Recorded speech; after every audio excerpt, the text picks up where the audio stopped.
The bill has clauses that already appear elsewhere. Secondly, in other laws like the Anti-Money Laundering Act, there are different sections that appear that side and they also appear in that particular act. We have articles in the Constitution which challenge particular sections in this same bill. Nonetheless, those points will be aired out because the purpose of the law is social welfare. And I think that's why His Excellency the President, in his wisdom, put up this office and put distinguished technical or technocrats to help harness these positions where our diaspora are directly affected.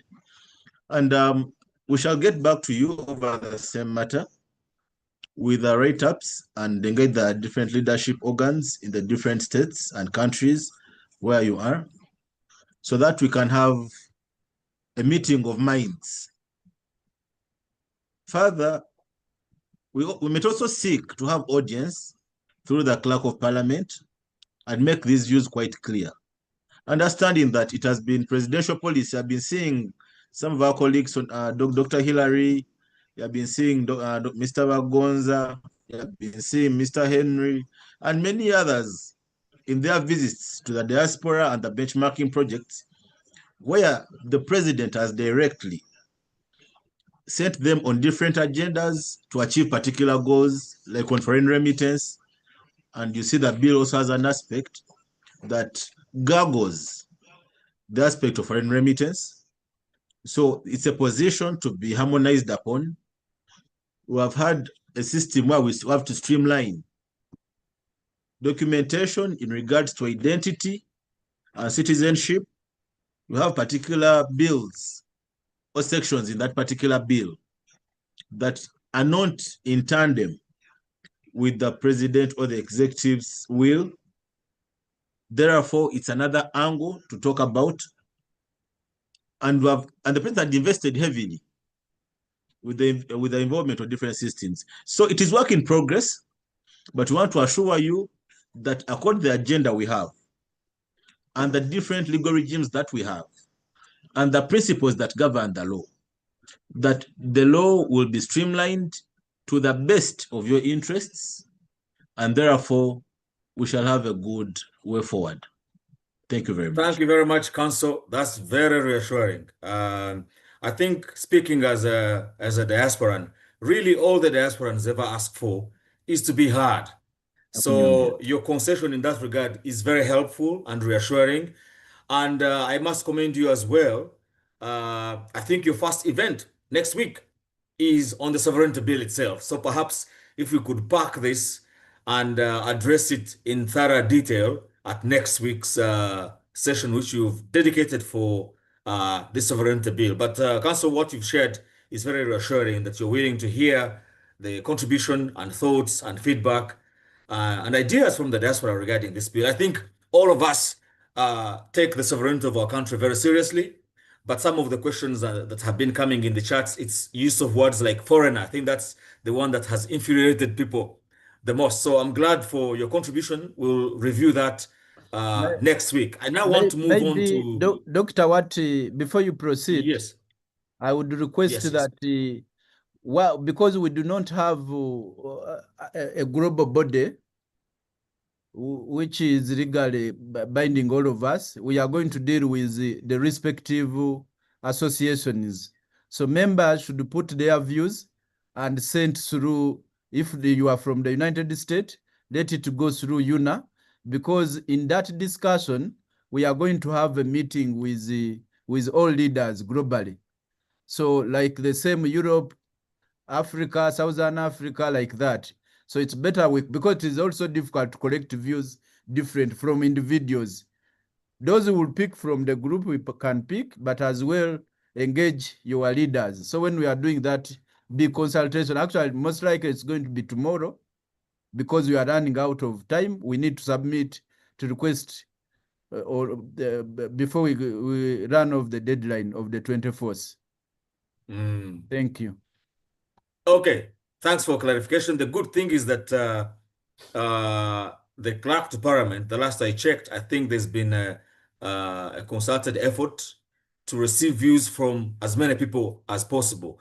Today, I was talking to colleagues in academia who have done some research around sovereignty. I didn't realize this was the case, but they are going to be making submissions from an academic perspective. So please proceed and make your views known. But I now wanted to move over to other questions. There are so many questions, there's over 20 questions. But maybe now that I still have you, Mr. Bagonza, there was a question, the distinction between the diaspora desk in State House and the other diaspora desks in other places. Could you answer that very quickly, please? Thank you very much. Like I elaborated, our role is very clear. We are trying to complement what Minister of Foreign Affairs, because Minister of Foreign Affairs is the overall coordinator or mandated to oversee the operations of the diaspora. But for us, as I said, we are acting as a bridge, because many times people have raised the issues and then you complain that respective MDAs, they don't respond. So our role is to make sure they respond whatever issues you have raised in terms of service delivery. Passports, national IDs, border repatriation, we have talked about land management. So if there is nobody who is following up what ministry is doing what in terms of diaspora, that's why you see we have been lagging behind. At the same time, when I came in, we have agitated for the increase of diaspora desks. Why? Because before, many of you would call me, like Mr. Hillary said, when we would come to diaspora, would come with a very big bags of passport renewal, people requesting to help. So we did not have a contact within these respective ministries. Let me say Minister of Internal Affairs, which is in charge of passport. It becomes difficult for me when you call me with a challenge. I have to call directly the permanent secretary if there is no desk. And the permanent secretary, you know, a permanent secretary is responsible. In a responsible ministry is an accounting officer, very charged with very many issues. So the man is very busy, or the woman. Sometimes you are calling, the phone is off.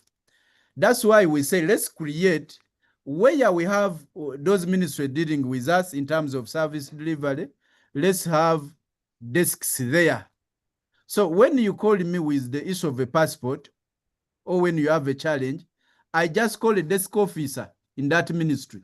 And I'm happy to report to you, since we did this, we have no challenges, because we reach our officer director and immediately the issues is solved.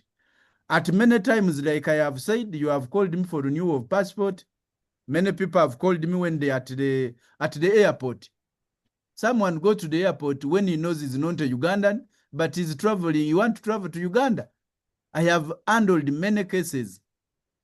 Immediately, I ask you apply. When you apply, you send me a reference, I send it to our desk officer, and the visa is approved promptly, and you don't go back home to wait for the next day. In other words, if I may, yes? sorry to interrupt, Mr. Bagonza. So, in other words, your role is that of Gayungirizi, as the Baganda say. Maybe we can say that. Because before, when they call internal affairs, if internal affairs doesn't respond, it becomes a problem. That's why I said, the president said, please make sure you follow these issues which have been raised by the diaspora. And they are worked on promptly. Then in national ID, many people are testifying to me, those who come back here to renew the ID, when they go to Runira, our desk is there, immediately the issue is solved. And that's what we have done in the Ministry of Land.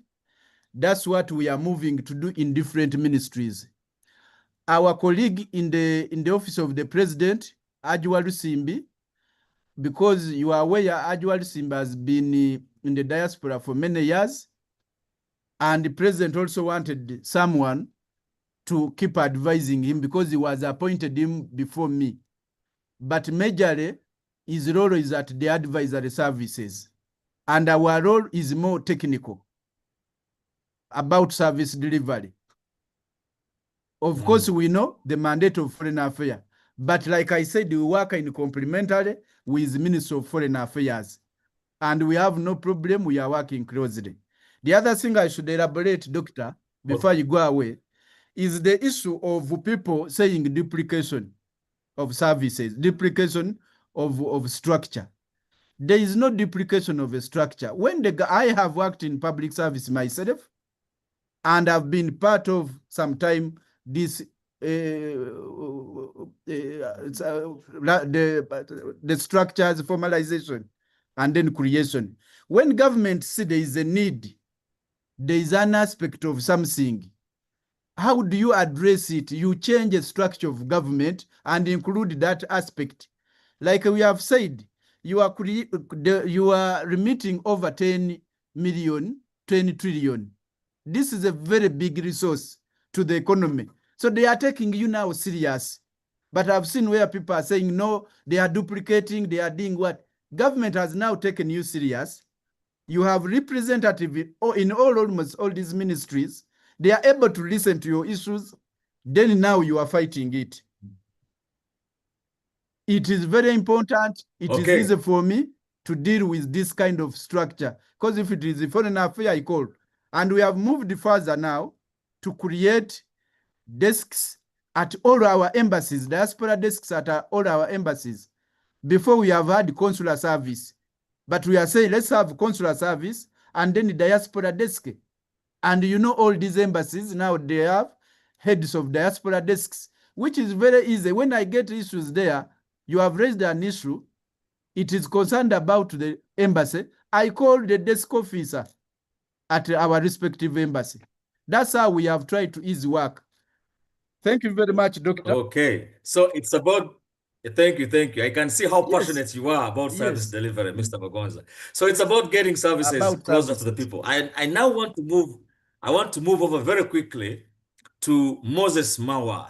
Because you talked about our remittances, and Moses mentioned that diaspora remittances increased from 1.5 billion to 2.5 billion US dollars. What's the main reason for the $1 billion increase, and how can these factors be harnessed for more success? I have some response to that, but it's not my role to respond to that. I now want to move that question and get it, maybe I move it to Doctor to respond to it and combine it with Angie. Angie asked another question. How is the diaspora going to tap into the president's agri-business initiative? So perhaps if you could combine, Dr. Hillary, if you could combine the issue about remittances and the effect of that on our economy and the effect of these agribusiness initiatives, because I've seen you speak passionately about this. I've seen you meet investors coming to invest within our agricultural space. I've seen you championing value addition exporters. So the diaspora, how can they tap into this agribusiness initiative? What opportunities are there for the diaspora in your space? Thank you, Dr. Anguma. First of all, I would want to appreciate all our brothers and sisters who have contributed. I see my friend Angie B. I know she's very passionate in agriculture. But before I go there, you asked the increase in the remittances from 1.5 to 2.5 billion.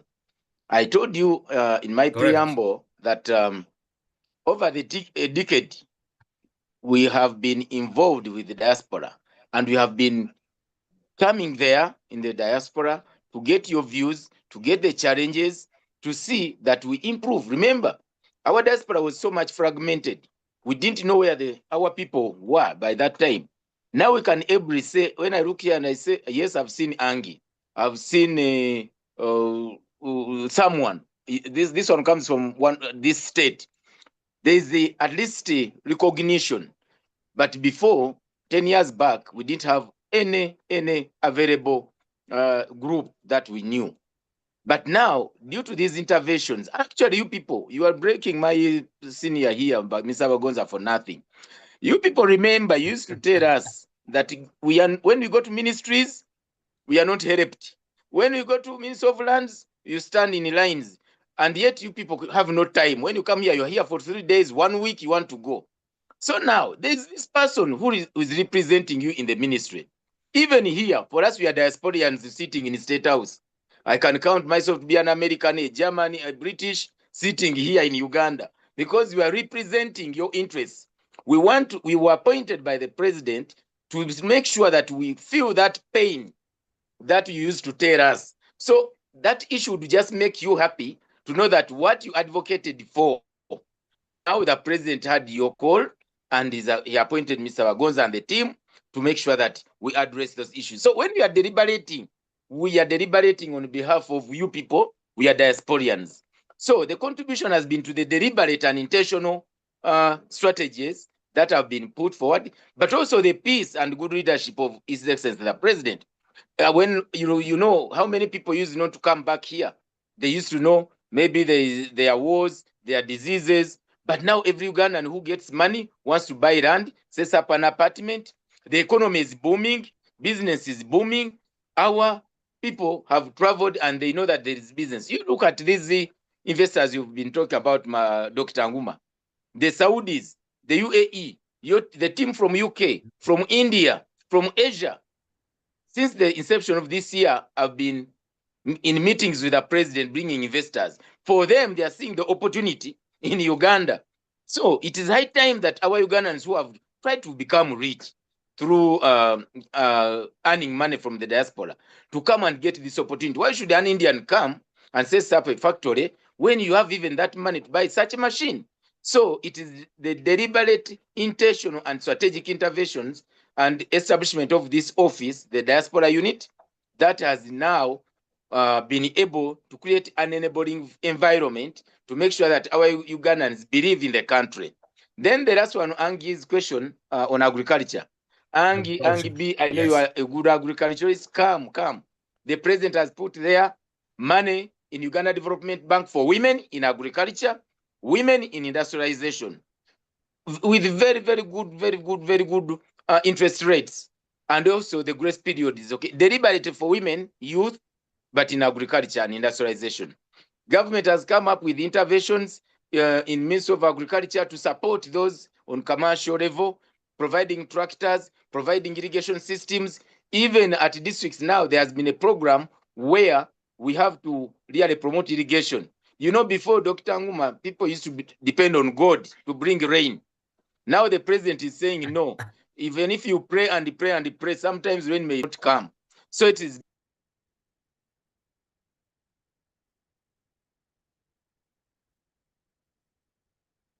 Dr. Hillary, I've lost you. Your sound has disappeared.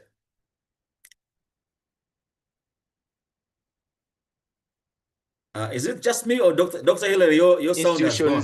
That are going to support you, come back and plant a tree, plant crops, come back and rear animals, involved in poultry. This is money where you can harness. Then also contribute to the industrialization agenda by looking at any industry, any enterprise. You can come and manufacture products for within your country. But also come back and stay home if you may wish, because Uganda is on the move, Uganda is growing, and Uganda will get there. Thank you. Now, maybe my brother Bagonza is going to add on the remittances. I'm going to bring him in on this other question because you talked about returning home. On the remittance increase, that has been because of the constant fallout with the Bank of Uganda. Because we have engaged Bank of Uganda, and we have raised the issue of remittance reforms. Where right now we have been, Bank of Uganda has managed to license a number of fintech companies, Ugandan, to be able to send money back home. But before, many of these companies were foreigner, Indians, European, Eastern Union, and all these. These are not owned by Ugandan people. But for us to be able to reduce even on the transfer cost, if we have many Ugandan licensed companies, it will reduce on the cost. And I've been encouraging all along our members in the diaspora, those who are technologically clear, let's have many ideas and create companies on how to send money back home. And like we mentioned, the money before, don't know how much, it was not distinguished between the foreign direct investment and the diaspora remittances. But working with IFAD, they have been able now, with even the launch of the data board, they can now be able to translate what comes from diaspora and what comes from the FDI. So this is going to be, even as the year goes on, or the coming years, we are going to see an increase. The only challenge, the sovereign bill now, which that problem will be solved, and I'm aware that the president is very much aware about your importance and the role you play in the national economy. And we are also preparing for him a brief, because remember, he's the final man to append his signature. So once it goes to him, he can also refer for some articles. Thank you very much, Doctor. Thank you very much, Mr. Wagonza. I wanted to pick up on and I'm also mindful of time, so I'll try and go through this one very quickly. And please, when you're responding, try and be as brief as possible, because I want to fit in like 6 other questions. But before I do that, a number of you, I can see through the messages, have been asking whether this schedule is going to be made available. If I'm not mistaken, Mr. Tofa Matsko will actually make it available through the WhatsApp group. I don't know what other channels he will make it available, but if you reach out to him, he's going to make those schedules available. But there's another question from Angie, and I think this, Mr. Wagonza, you're best placed to respond to this. Does the government have programs in place for skilled Ugandans abroad so that they can return and build the country? I can relate with this question because I'm in that category. Over to you, Mr. Wagonza. Can you respond to Angie, please? Yes, Doctor. And I think while you're at it, I see Lydia has responded that through her office, there is a skilled database. So maybe if you can elaborate on that as well. Thank you. Thank you very much, Doctor. On the skills transfer with the diaspora, we are working with different stakeholders. I think a few months back, we had a meeting with the head of service where we are working out system on how the diaspora can be accommodated within the government setup. And under State House, working with the Ajata Amida, the president directed her to open up an innovation park, which will be constructed in Entebbe. So under the innovation park, we are going to have the diaspora hub for all our skilled personnel. When they come back, they can be able to go to that place, and they are able to be coordinated to different MDAs. At the same time, under our office here, we are trying to get space so that we can have space to all diaspora. When they come, you can be able to come here and have space to work. Maybe you are here for 2 weeks, you have somewhere to go. 3 weeks, 1 month. At the same time, now we are also capturing database for us to be able to deal with. It is about medical. We now communicate to Ministry of Health on how many doctor experts we have who will be in the country, maybe for holiday, and what pro bono or services they can be able to offer to different hospitals. So the issue now is to collect data. We do not have the data. That's why we encourage you to register with embassies where we have the data management system, and that data management system will tell us the skills, what you do, what you have experience in, so that how do you want to participate in the national development. Then once we have the data, we are able now to work out system. So I do not have my write-up here. I have put a number of proposals to government.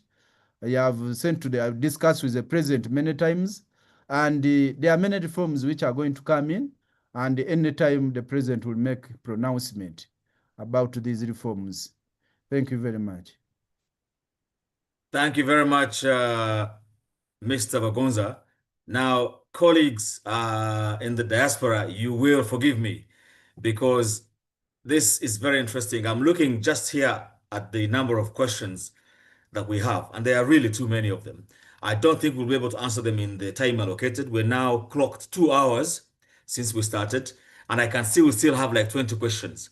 However, can I ask Mr. Tofa and your team to please make note of all of these questions and as agreed, respond to them at the beginning. I think I did mention that there's going to be a summary of all of this discussion, and I think it will be shared on the WhatsApp group.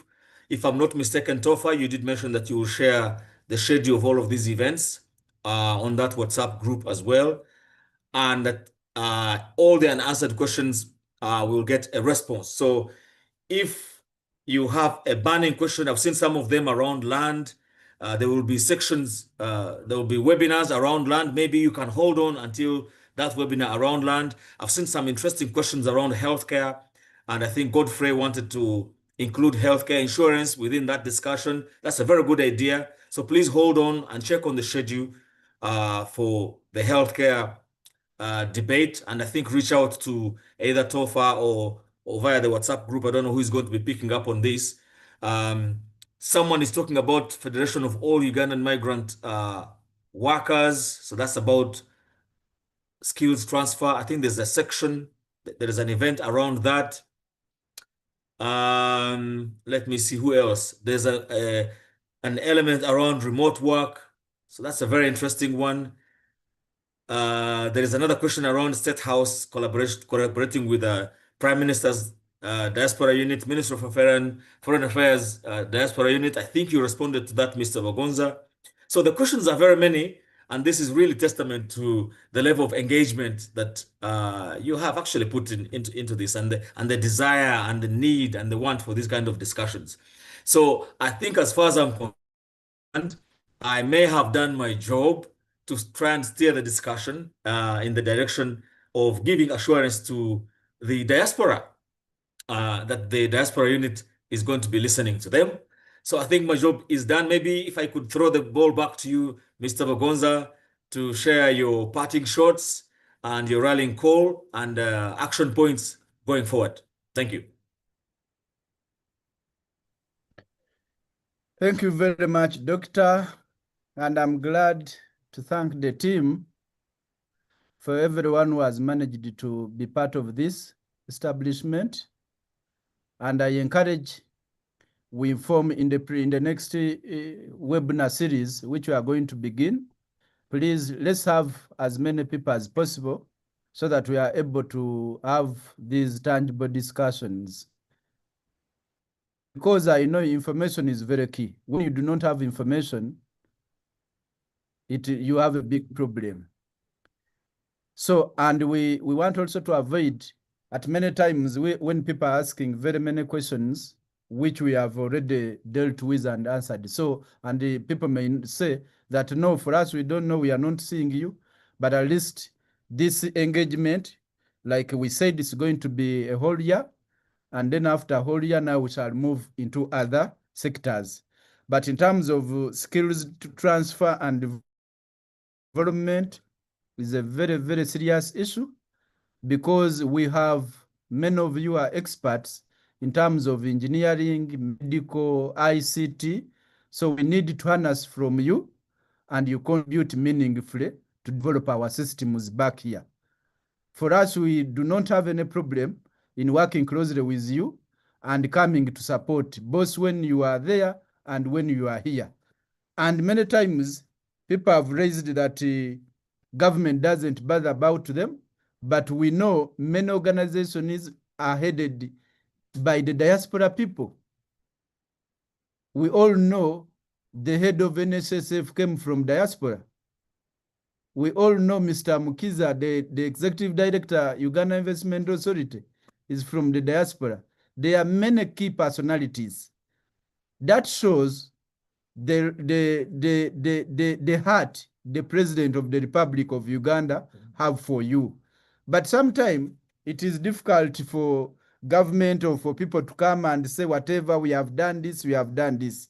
But a lot has been done, and we know diaspora is going to be a very serious resource in terms of our national economy. And once we have concluded, I've not mentioned about the national diaspora policy, which the entire processes have been done. We have done the skills mapping, like Mr. Tofa said. We have done all the benchmarking. We have done most of the consultative meetings.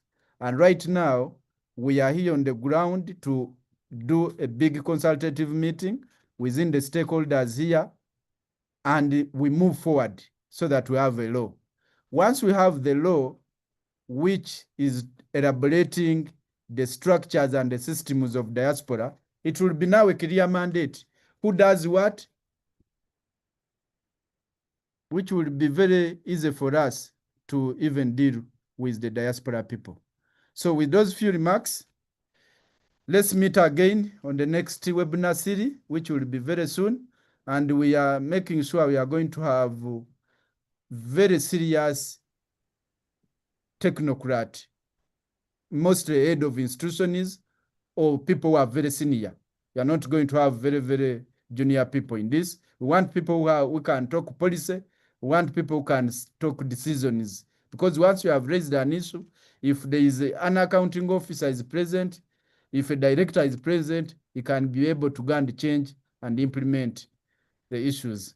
Thank you very much. We meet again to the next. Thank you very much, Mr. Bagonza. Before everyone leaves, I've been seeing some of the questions in the chats. A number of you are asking about this WhatsApp group I've been talking about. I think it's fair to say some of you are not aware of it. So if colleagues could, Mr. Bagonza, if you could ask your colleagues, maybe Tofa, I don't know who is in charge, to drop the joining link in the group so that people can actually join the WhatsApp. They can drop. They have already sent it. Oh, fantastic. Members can That's join. good. So that's number And one. then you can be able, they can also distribute it to many people. Then maybe before you Yes, go, Doctor, then we are going to respond on all the questions, and then we shall be able to send them on the group for people to view. And the contacts, when you look at the document, the work plan, we have our contacts there. People can reach us directly. And at the same time, we every 2 weeks shall be summarizing whatever we have, a topic we have finished. We will summarize it, send it on the group. People have their input, and then I communicate to the different stakeholders about the outcome, and I follow up. Thank you. Thank you very much. I see Tofa's hand is up. Tofa, do you want to say something?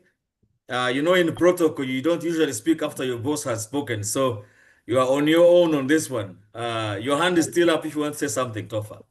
Thank you, Doctor. I was trying to make some clarification. The webinar series that we took you through today, we have sent a copy on our group. And on the last page, we have our email for those that had questions that were not answered. So you can go ahead and send your questions, and we attend to them. That was what I wanted to let you know. Okay. Thank you very much, all the delegates who really signed up for this. In my own capacity as one of the diasporans, I want to thank the State House Diaspora Unit for giving me the opportunity to moderate this. I found it very insightful. And I'd like to thank Tofa Masco, Dr. Hilary, Mr. Henry Arari, and Mr. Bagonza, and your whole team in the background, including your counsel, Mr. Chivumba. Thank you so much for the insights that you've shared. And I want to commend you on this initiative that you've started, having these discussions around different topics. I will be joining in and looking forward to the next ones. But can I make a request, Mr. Bagonza, that on your next schedule, I think you mentioned that you're going to invite other diasporans to come and moderate. Can I suggest that you find a female so that we do some gender balance? I think that was one of the comments that people mentioned when they looked at the flyer. And I think it's a fair observation. So hopefully we'll find some fantastic, fiercely ladies to come and help us on the next. We are segment. With those few words, I thank you all for God and my country. Have a good evening. Yeah. Log out. Log out. Recording stopped.